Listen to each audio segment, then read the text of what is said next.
So he's a very interesting background. This is how I met him. He started off in music. He's a musician. He started off in computer music, and he has degrees in computer music and sound engineering, also from the University of Geneva. And at some point, he met my field, science and technology studies. I still haven't quite worked out how that happened or where it was, but I know at some point he was taking Bruno Latour, who's going to be visiting Cornell as an AD white professor, around China. Mm-hmm. So maybe at some point you can reveal how Latour's work kind of intersects with you.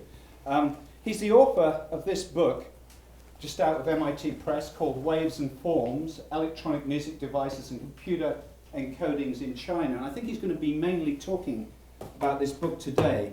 I could just tell, I like to do this the British style of introduction, which is, like, you've gathered this already, fairly informal. So I just tell one story about Basile. So Basile is a musician, I'm a musician, and somehow we ended up agreeing to play a concert together before a bunch of computer musicians at St. Etienne in France.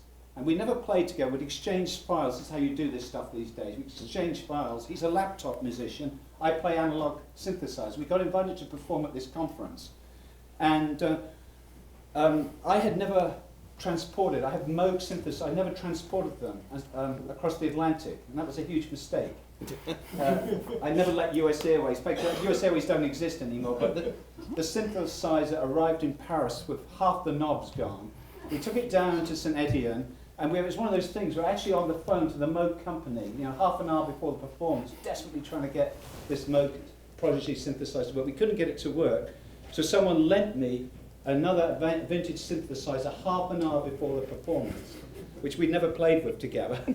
And this was, usually we were relying on noisy club environments to hide what we do. But this was a pristine environment. And in the audience was Jean-Claude Risset, who with Max Matthews is one of the founders of computer music, and John Chowning, who kind of is, these are kind of like, it's like if you're a scientist, you have to play in front of Einstein, but do a scientific play in front of Einstein. It was unbelievably stressful, but Basile's a very calm person, as you'll see. So welcome to Cornell. It's an amazing honor for me to speak at Cornell. Also, I'm very excited because it's the first time I can present my work to an audience that is a mix of people in East Asian studies, in science and technology studies, and music studies. Usually I have to deal either with one audience or the other. So I would try to, in this talk, to present my book, as Trevor just mentioned, and for the first time I would attempt to take you through the journey of the book,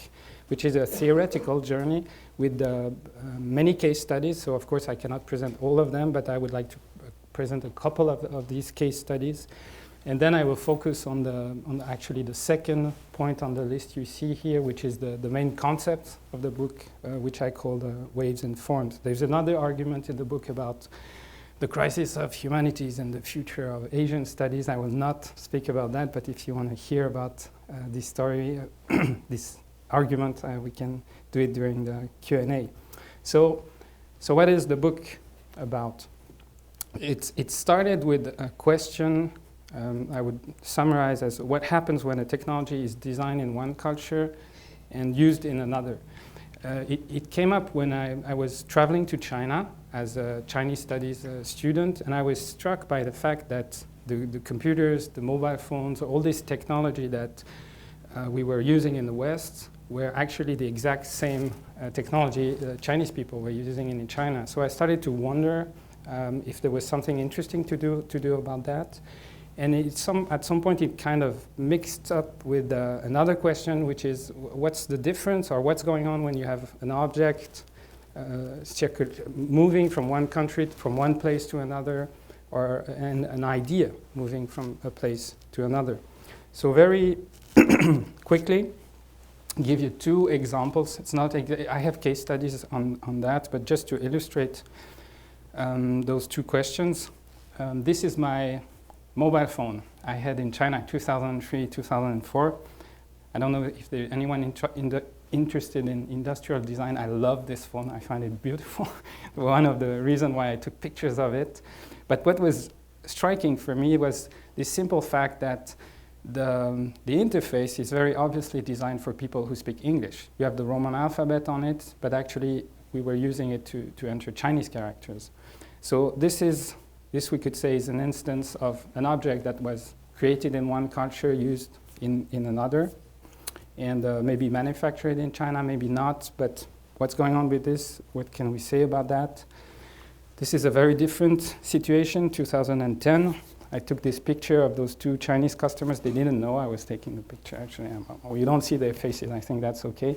If you pay attention to the gestures, you will notice that actually they're holding the fork as if it was chopsticks.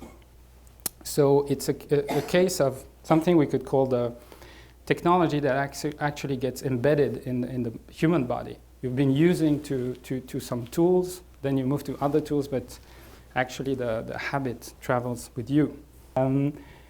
This is one of the big main case studies in the book. With these ideas I just presented in my mind, I tried to observe the work of Chinese DJs. I selected, in the book you have 4 different musicians, 4 different case studies.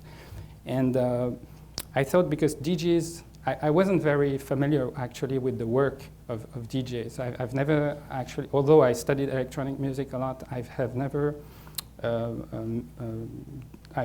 been involved in DJing myself. Actually, I was not even going to dance parties. So my first dance parties were in China. This one is actually on the Great Wall, 2005. You don't see the face. I also hidden the logo on the t-shirts because I've tried to keep the artist anonymous, not because there was something dangerous or bad about them, but mostly to help them tell me the truth about how they work. Because one of the problems we face when we do ethnography of artistic work is that the artists tend to present themselves, also scientists actually, in the good way, like how great my job is. And so I kept telling them, I'm focusing on the technology, I don't care how famous you are, how good you are at your work, and nobody will ever know who you are. Maybe a few words about the fieldwork, how I did the fieldwork. For each of these musicians, my main strategy was to go meet with them and introduce myself as a musician. I said, you are a musician, I'm a musician too. And usually the conversation is very easy. When you start like this, they say, oh, what are you doing? And what kind of music do you like? What kind of tools do you use? And since I had that background in sound engineering, I suggested to each of them that I could work as a technical assistant. And in exchange, they would tell me about how they composed, how were their everyday life. In some situation, I could even spend a lot of time at their home working with them. So in that case, I was with him. He was playing on the Great Wall. It's actually people, at this moment, it's between 5 and 6 in the morning. People are dancing on the Great Wall. There's a place where you can eat. There's even a screen. There were visuals. And I was sitting over there trying to figure out what I could say about that. And at some point, something happened in my head mostly. I just closed my eyes. What did I hear? German minimal techno. And suddenly it was just like the Great Wall, China, this Chinese artist you just saw the picture of, he never went abroad, he didn't speak English. He was from a family of very traditional Chinese artists. And there's a lot of Chinese culture, Chinese people, Chinese things. And just close my eyes and it's gone. I'm in Germany. So I started to think of how can I speak about this? And I was interested in the records. So here you see one of the vinyls. This DJ, I call him Xiaodong. It's not his real name. Xiaodong was using this record. If you can read it, it's written Phil Kieran, who is a producer from Ireland at that time. And I started to see the movement between this vinyl and Xiaodong. In the book, I have tried, if you are in social sciences, maybe you must have noticed that people are trying all sorts of things to go beyond writing with diagrams, sometimes comic books, sometimes software. So here I just tried a comic books way. So I tried to draw the process of the DJ playing And I was interested in this, the fact that you have some sort of cycle. If you look at the picture, you have step 1, the record is in the digibag, so the DJ is playing and the record doesn't do anything. Step 2, you can say the record is playing with the second record and the DJ is also playing. Usually the DJ will make some sort of sound effects, play with the music. Step 3, the DJ will look for another record and you only hear that record playing. And Xiaodong, of whom you just saw the picture, usually drank a lot of beer before and during his performances. And because of the beer, he had to go to the restrooms. So sometimes he would put a record and just leave. And the people kept dancing, and I noticed that in some cases they would even shout his name, Xiaodong, but he was not there. Just the record was playing. So this movement between Xiaodong and his record, I think can be analyzed somehow. First, just to describe what's going on, you can say there's a jam session going on between, this is STS language, humans and non-human. Sometimes the record is playing, sometimes 2 records, sometimes the DJ, there's this movement going on. Actually, it's the exact thing that musician unions feared back in the 50s when the record industry started to be very successful, and they said that those records are going to take the jobs away from us. And they had the exact same argument. So this notion that non-human can have agency is very basic, something STS discussed a lot in the 80s, still discussed today, but it's not something very interesting for science and technology scholars, at least based on my experience of these discussions. But for East Asian studies, this is something else. Because for us, it's not just the question of, is the DJ playing or is the record playing? It's the question of, is it Chinese music or is it German music? That makes a huge difference. So at that point, Trevor mentioned, how did I get interested in science and technology studies? It's exactly at this moment. Because I was trying to figure out how to speak about the records. And at the same time, I was trying to make a link with the notion of culture. So the notion of culture, anyone who took a course in social sciences should know about that. It's a huge problem, actually, because what you see on the screen now is the idea most people agree with, that culture is about shared knowledge, specific to a group, let's say like French culture, Chinese culture, American culture. And it's also what makes the difference between animals and human beings. It's also what's specific about humans, that you can transmit knowledge from one generation to another. And another idea that you have with culture, which is usually, that's the way French people use the word, simply to refer to art, mostly high art. But from there, I mean, even though people seem to agree with that and use the word in everyday language, then you have the problem of the scientific definition of culture. And in this book, if you want to have a look, it was published in 2006. The authors tried to collect all the existing definition of culture that you can find. They actually copying something that had been done in the 50s, 1952, where 2 anthropologists collected 164 different definitions of culture, and then they suggested a synthesized version, like to say everybody is discussing culture, and actually what we mean is this. So here they tried again with 300 definitions, and what's interesting, I think fascinating about this book is that at the end, they just give up. Say, okay, we don't know. We wanted to do the same and to suggest a final definition, we can't. It's a mess, doesn't mean anything, we give up. So I was reading these things, and at the same time I was influenced by my readings in STS. And there was this trend of paying attention to materiality, like the physicality of whatever you observe. And coming with this sound engineering background, for me it was very simple, what I was observing, because Sound is, some people say music is immaterial. No, it's just the movement of air particles. It's not immaterial. And a record is some sort of engraved, modulated spiral groove. It's a very physical thing. So I was trying to connect these things together. Now I move to another case studies. This case study is very different from the previous one. It's based on the work of an experimental musician.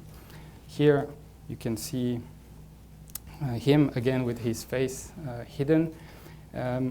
I found him because I was looking for someone that would be completely different than the DJs I had been observing. I had 2 or 3 DJs, and they were playing in nightclubs, downtown Beijing. I spent a lot of time in the nightclubs to observe them. Students usually find that fascinating. And at some point I thought, okay, now I need something different. And if I want to come up with an interesting theory, I need a contrast somewhere. And a French student studying rock music in China told me about this guy, saying that he was very poor. He was doing noise music and Buddhist music. He had one listener who passed out listening to his song, another listener who had his nose started bleeding by listening to his music.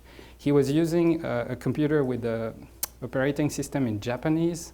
And he was very poor, alone in a village and doing everything at home. So I thought, okay, that's different. I should have a look. So I contacted him, visited him. We had dinner.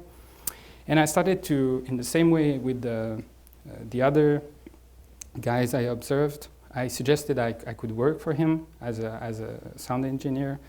And he let me in. So he was mostly working on this digital workstation. So for people not familiar with this kind of devices, it's some sort of sound recorder. But what is special about it, it's quite expensive, is usually you will record a lot of sounds, and then you end up with the different channels. You can have up to 8 channels here, even 16 if you use virtual channels. And what he was doing is recording all sorts of sounds and mixing them using the digital workstation. Here you can see the kind of microphones he was using, so 2 AKG and a Shure beta microphone. He would sing, he would play with the bells. Here you can see the other kind of instruments he was using. He would play with anything actually. Anything could be a sound source for him. I was interested in this yellow box. You see on the left part of the screen, the yellow box is actually a praying box. There is a Tibetan monk praying, and he plays in a loop. So he would use this on stage. So if he was doing noise music, for example, the sound would be very, very loud. And then he finished something, and suddenly you had this prayer coming in the background. It was beautiful. He would also record it and use it inside the digital workstation. All of this was actually happening with him using headphones. He didn't have enough money to afford loudspeakers, and also the neighbors would hear the music. He liked to play it very, very loud. So he would do everything with this cheap Sennheiser headphone. So this was a surprise for me, because usually when you do computer music, you're supposed to use high-end headphones or loudspeakers. This is very important so that you can adjust the balance of the sound. I will come back to this in a minute. So my main observations about his work were, I selected 2. Mainly, one was about the language he was using to describe his music. He had a very, very personal way to speak about his music. Here you can see 2 of the words he often mentioned. One is ya, to press. The other one is die, 叠在一块儿, to pile up. And I had a very, very difficult discussions with him, because I just did not understand what he was talking about. At some point, because I was supposed to help him, I needed to understand what he wanted. So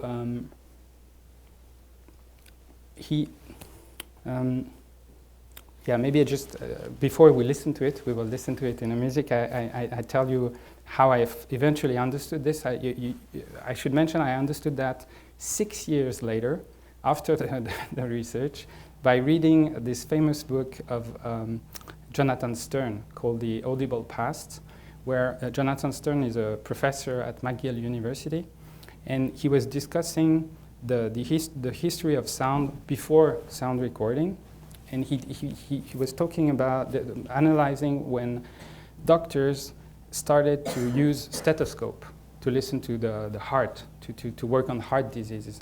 And the problem was you had one doctor listening to the heart of one patient and then thinking, oh, this sound must be that problem. And then the other doctor would do the same. They say, oh, the sound, and then they didn't have the words to speak about what they were hearing. And Stern made this point that when you speak about something visual, say a circle, a square, a color, we have lots of words to speak about what we see, but we have very, very few words to speak about what we hear. And he said that's at that moment people had started to work on words to speak about music. And I read that and I thought, wow, that's what Lowley was doing. He didn't have the words, he invented them. And I think 16 years later, I think he did not understand what I was telling him. I kept asking him questions, and I was using words such as reverberation, equalization, high frequencies, low frequencies, and he was telling me things like, my music is white. Or he would say, okay, this song, the sound must enter your shoulder, go out from your feet, run down on the floor, and escape there. And I was like, the sound comes from the headphones, you know? I mean, I don't understand how it could enter your shoulder. And, but at the same time, his music was beautiful. There were amazing things going on in his music. So that was really a struggle, a mystery, and up to now, I don't think I understood everything about his music. Second observation, the sound balance. I mentioned that usually you need very good headphones when you work. And Lowley, this I understood the first day of the case study when I went to his home, is you cannot work with cheap headphones. You're going to have problem because of that. And in the way he was talking about this situation, or my understanding of this situation, is he always said, I did that, I work on that song, and then the sound disappeared. 聲音沒了. And then he was very disappointed and he started a new song. And what was happening is that he was composing using the headphones. Imagine you compose a song with your laptop. So you don't really hear the low range frequencies, the bass, and you won't hear that. So you can only guess, or most probably then you burn a CD, you listen to it at a friend's place, and it's going to sound different. So at least half of this music, his music was damaged by this process. So these are my two, I would say, main observations about his work. So now I let you hear a little bit of sound. This screenshot, I'm very proud of this screenshot because it was such a challenge first to understand what he meant, second, just to observe him. One problem I faced was that he did a lot of music before I went to China to observe him. He did also a lot of music after. But the very year I was in Beijing to observe these people, he had no money at all, he couldn't do any music, and he was doing something else. So I would call him, and always he would say like, yeah, I can't do any music, and that's it. So at some point, I decided to do something risky from a field research point of view. I hired him to write a song for me. The exact situation was that my Swiss girlfriend at that time was with me in China, and she was studying dance in a local dance school, dance department, and she needed a piece of music for a choreography. So I discussed with her and I said, okay, what about we hire Lowley, it's the name I gave him, and he will he will write a song for you, and we give him money. I even provided my office. So I brought him to my home and asked him to do music. And the good thing was I could discuss a lot with him and I work with him. And this particular image is the result of me working for him, but using my computer. But what is interesting is you can see what he meant with those images and the piling up sounds. So what he asked me to do, and what you will hear in a minute, was first to duplicate the sound. The song is 1 hour, so he asked me to make a copy of this 1 hour sound. And then he wanted to edit the first sound and cut the low frequencies. And then the second one cut the high range frequencies. And then he would play the two at the same time and just play with the volumes. I see some people with eyebrows like this, must be musicians. This is very weird for people who work on computer music. But you will hear, what you're going to hear in a second is a song where this is what he called Buddhist music. So there's all sorts of natural sounds. And you will hear the part in white is the bass. The high frequencies have been cut. And the black one is, you only hear high frequencies, low frequencies have been cut. So you will hear the bass coming in. You see the volume with the line. And hopefully, if the speakers are good, you will hear this little tiny notch in the high frequencies, which I think is beautiful.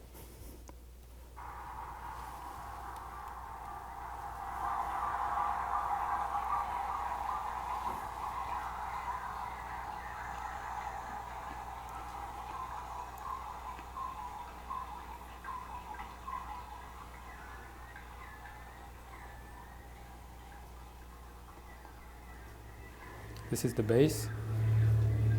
So the two lines in white.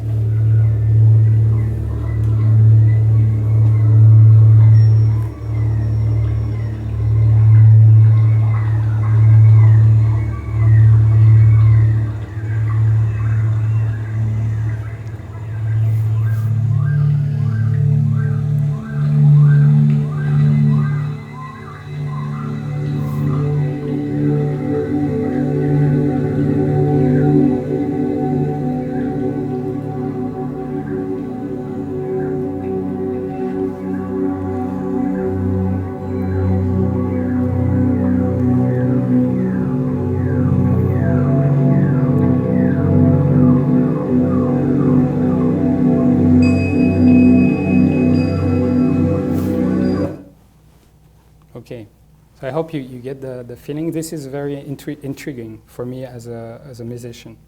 And now I'll let you hear what was going on with the headphones.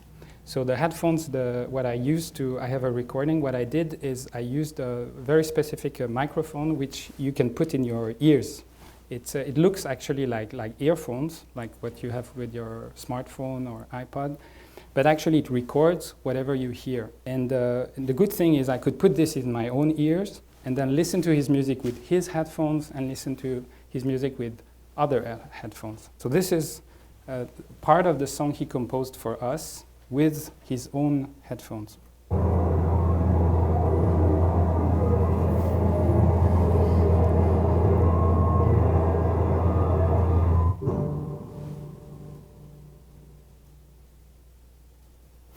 This belongs to noise music, I think you guessed. And this is the exact same song, the exact same moment with my own headphones I had with me in China. Just to give you an idea, the one he was using is maybe $30 US, and this one is 350, both from the same company. But this one is the one everybody who does sound engineering actually uses. That must be one of the best-selling headphones ever. So same song.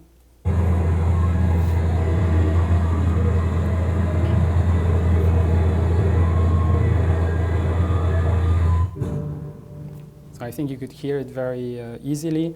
Here you can compare the two. It's a software that gives you an idea of the frequency range. For example, at 8,000, you have 17 dBs of difference between the two. So the impact, the influence on the music is very, very obvious. So to sum up these two observations, we can say that in some cases, his framework, the way he was thinking about sound and music, worked just fine. I show you an example with equalization. It's the one I have. But in the case of sound compression, it's amazing. I even managed, a year later, after I observed him, I found a book from Bob Katz, was published in 2004, about mastering sound. And he describes exactly the same technique that Lowley was using. But obviously, Lowley came up with this idea based on his own system of thinking. And second observation, so the headphones had this bad, unfortunate influence on his music composition. So for me, the challenge, now go back to the main topic, this question between culture and materiality of sound, was how to, mostly the headphones. I was interested in technical objects. So my question was, how can I say something about this headphone, and how does it connect with the general question I have about this research? So slowly I started to move from the notion of sound waves to the general idea of something I would call the shape of matter. And I started to think about, because I was struck, when you work with digital technology, you cannot not see that sometimes it's a sound, but sometimes it's an image, sometimes it's a text, and it's all in the computer. So I started to wonder if what looked very simple to me as sound waves moving and going on different mediums, if it wasn't something that would be everywhere for most of the things I was observing. So I ended up, I think also, to be honest, to Lowley, maybe I was influenced by Lowley's thinking about flows, because I ended up with a theory about flows. I even did this diagram where I attempted, it's very simple, but it's a way for me to express what I was hearing in his music. Because if you study music, if you listen to a song, it's quite easy to recognize the various sources. This is the piano, this is the guitar, the drums, this is, and at that point, I could even tell you the which software did what song. If you're used to it, you hear it very clearly. So for Lowley, I attempted to list all those various sources in his music. So you can see the Tibetan monk. There was even a Swiss musician. It's not me. It's a guy from Bern, who I have no idea how his music ended up in Lowley's living room, but the guy had composed some techno music, and Lowley sampled some of it and used it in his music. I also attempted to make a difference between Lowley in the past and Lowley in the present, because sometimes he would sing a song and 3 months later use his voice, his recording, in another song. And then he would experience problems because he would like to change the original song he sang, but he couldn't because it was fixed. So I tried to connect these things and started to have this general idea of waves moving from one place to another. If we go back to, maybe I could call this basic STS frameworks, there's one notion that everybody knows. It's this concept of script from Madeleine Ackrich. Madeleine Ackrich is a French sociologist, very famous in the field of science and technology studies. And in 1987, she wrote a paper, originally in French, where she suggested this idea that innovators, when they design a technology, they actually putting somehow inside the technology an idea of how people are going to use that technology. Doesn't mean that people are actually going to do that, but it means that somehow there is a plan embedded inside the technical object. So I was very interested in that. I was also influenced by what STS called the social construction of technology, the idea that a technical object is like this, but it could have been different. There is a history behind it. How did you end up with that object? What happened on this process of making a technical object? And it's very close to making a song, actually. And yeah, so I had all these things in my mind. Another concept I met at some point in the process was the idea of meme. Maybe many of you are familiar with this, maybe not.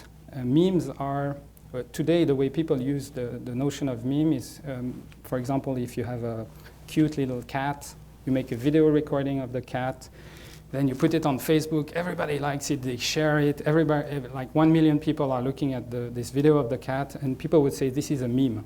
And this all goes back to a book published by Richard Dawkins in 1976, where he said, well, we miss something to speak, we need an element of culture, we need a word to speak about a unit of culture that is moving from one person to another, from one place to another.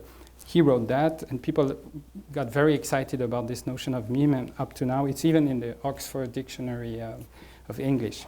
But the problem with memes was, there were several problems. One was that this idea that you have this general idea of culture that can be transmitted from one person to another.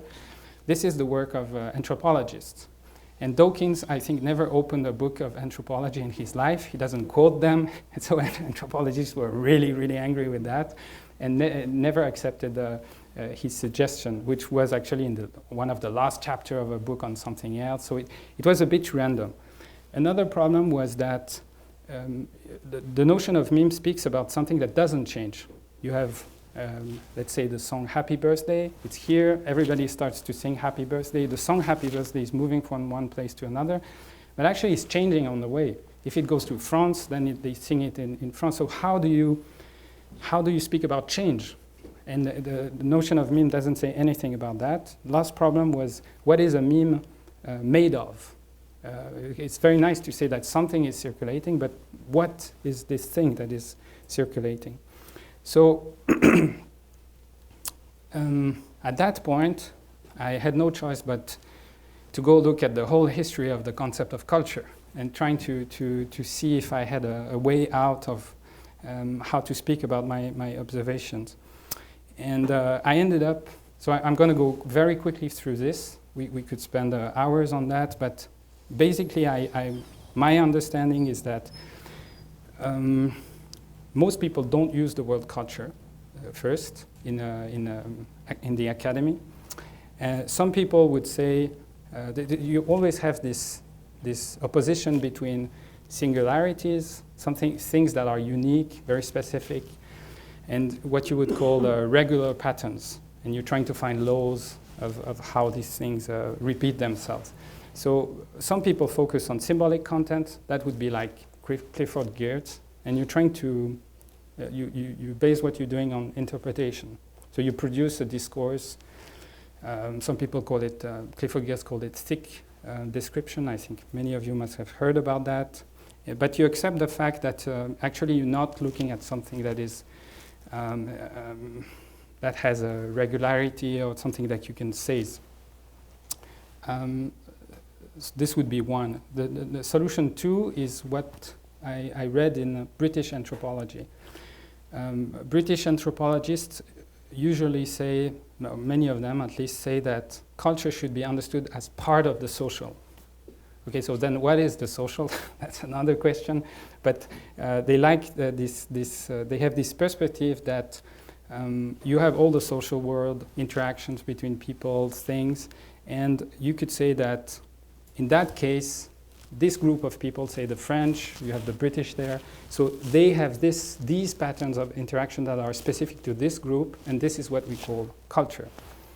The third solution is what I observed in East Asian studies, where we still use the word culture quite often, not knowing that our colleagues from the department next door would hate that.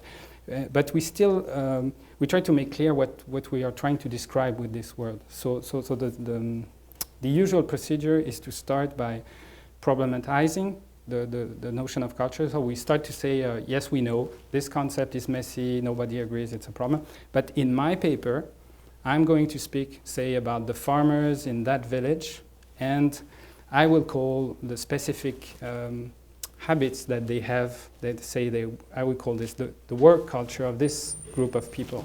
And that means I'm not making a point about culture in general as a concept, but I'm using this word in my paper that way. So we also, many people do that. What I call solution 4 is renunciation. I like it because it sounds religious, and it's pretty much something like that. And I think most people in anthropology do that. It's just, you just give up with this word. It's messy, it doesn't mean anything. It relates to the fact that everyone in society is using culture for describe almost anything that happens, so just don't use it. And solution 5 actually had a huge impact on me, and again takes us back to STS. It's the work, for example, of Philippe Descola.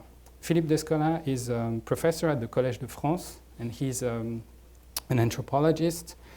And he said, I think he was influenced by, I'm pretty sure he was influenced by this framework in STS of the opposition between humans and non-humans. And he says,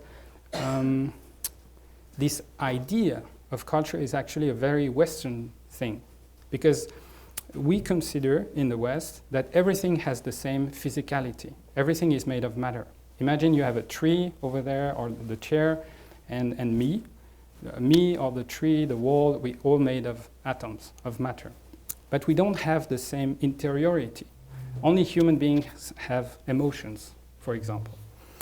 But this, if you go to Australia or South America, you have some tribes, people with very different habits, and they would say like, no, the tree also has emotion. Or they would say, no, the tree and the human being are not made of the same, they don't have the same physicality. So Descola has been making this framework where you would say whether people consider that humans and non-humans have the same physicality, yes or no, and whether humans and non-humans have the same interiority, yes or no. And reading his work, I started to think, okay, what about if we can go below this idea of culture? What about something very basic? And the problem seems so big with the definition of culture, I started to think, what about a very simple solution, or something very, just very basic.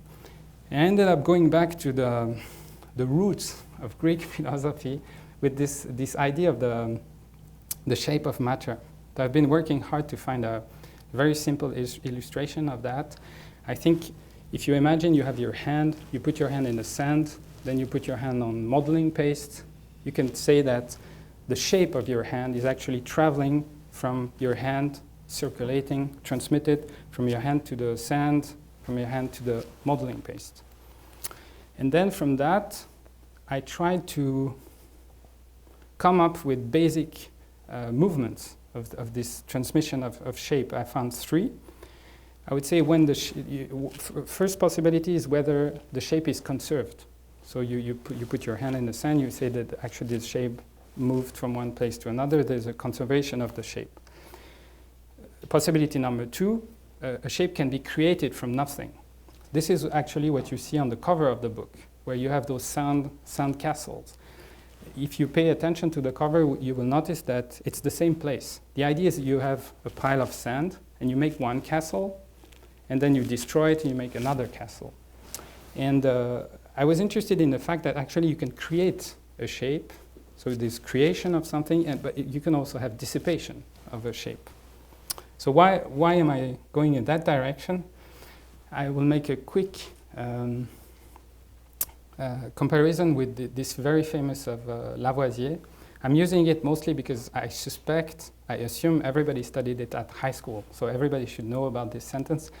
Just for the record, there is, again, the roots of Greek philosophy. There is Anaxagoras, it's like the 5th century before Christ, who already said pretty much the same thing, this idea that what we see in the real world is a combination of basic elements that are organized. Is very old. It's been discussed by a lot of people.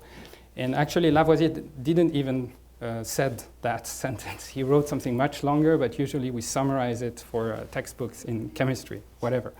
But what is nice about this sentence is you can split it in 2. And you would say that on one side, you have a view on the physical world that is nothing is lost, nothing is created.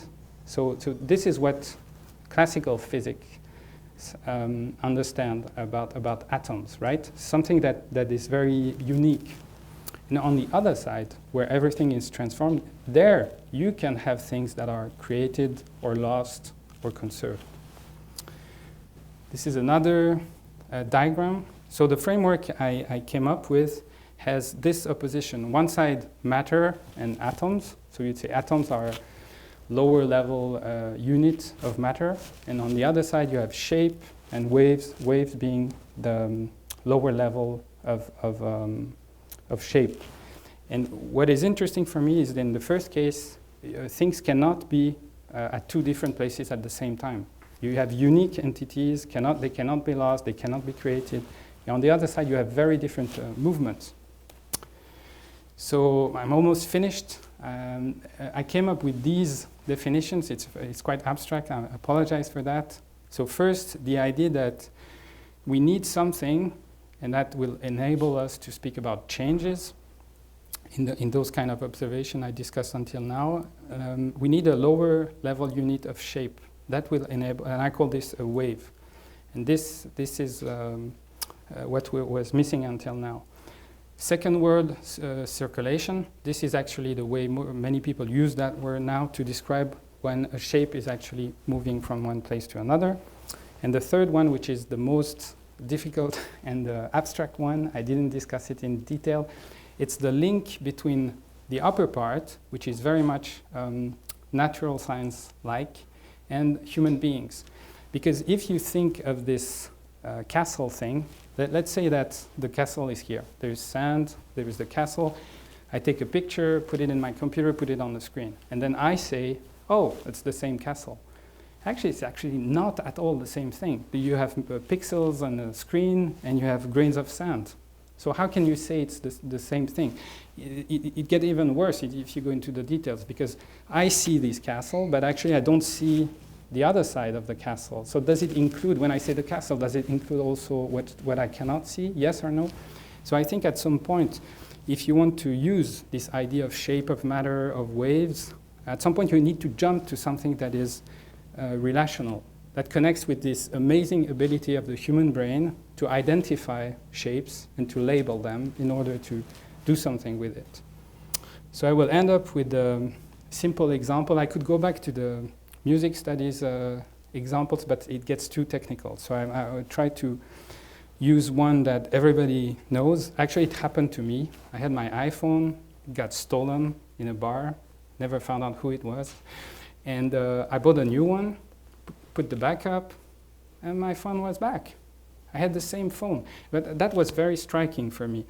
But at the same time, it was not the same phone. So what is useful, I think, in the way I'm trying to look at these things is, in some situation, you need to be able to speak about something that doesn't have the same physicality, but has somehow the same content. And what we're missing is precisely a concept that allows us to speak about something that can be at different places at the same time. So that would be the phone and the backup. Something that can circulate from one medium to another. And something that allows us to speak about differences and similarities in the same movement. This is usually the biggest issue when I discuss with colleagues.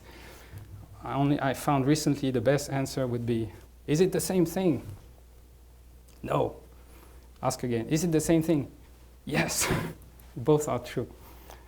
Thank you very much.